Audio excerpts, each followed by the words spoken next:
किन बेसिस पे लेते हैं?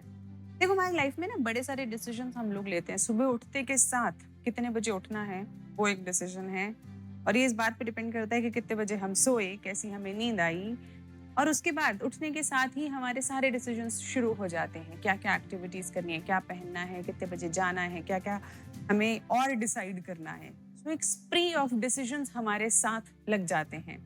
हमारे जो वर्क प्लेस है जहाँ पे हम काम करते हैं वो डिसीजन से भरा भरा हुआ समय होता है पूरा। अलग अलग डिसीजंस हमें लेने पड़ते हैं। उसी तरह रिलेशनशिप में आपके घर वालों के लिए family time is also full of decisions that we have to make. Ultimately the whole day is about decisions. लेकिन ये डिसीजंस किन किन बातों पे डिपेंड करते हैं तो बहुत सारे फैक्टर्स, लेकिन सबसे प्रोमिनेंट फैक्टर है the environment we are in. The most important, what are we feeling at that particular moment.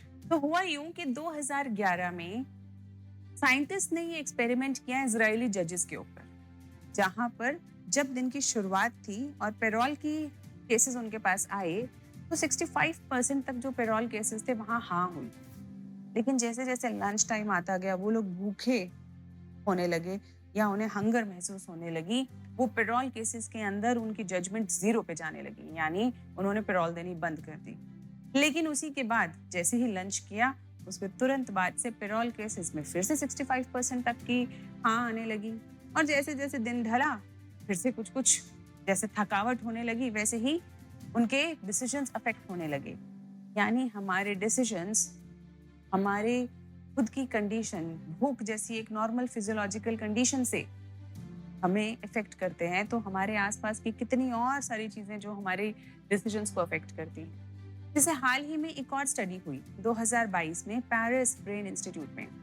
वहां पे उन्होंने देखा सिर्फ साइकोलॉजिकल ही नहीं है, बायोलॉजिकल है हमारा ये जो डिसीजन फटीग होता है। क्योंकि जब हमारा बहुत सारे डिसीजंस हम ले लेते हैं तो प्री फ्रंटल कॉर्टेक्स में ऐसे केमिकल्स रिलीज होते हैं जो कि हमारे डिसीजंस को इम्पल्सिव बना देते हैं, 10% तक ज्यादा इम्पल्सिव बना देते हैं। यानी जब हम डिसीजंस ले रहे हैं और जब हम थक गए हैं उस दौरान हमारा दिमाग रीजनेबल डिसीजंस लेने की जगह रीजंस को, लॉजिक को एनालाइज करने की बजाय किस तरह से डिसीजंस लेना शुरू कर देता है, इम्पल्सिवली। हाँ यार ठीक है, कर दो कर दो कर दो, होने दो, जाने दो। अब वो जो डिसीजंस हैं, अगर वो एक मामूली डिसीजंस हैं जैसे कि कपड़े कौन से पहने जाएं तो ठीक है। लेकिन जब कभी हम थकावट में ऐसे डिसीजंस ले लेते हैं जो हमारी लाइफ को अफेक्ट करते हैं, जो लॉन्ग टर्म डिसीजंस होते हैं, तो परेशानी शुरू हो जाती।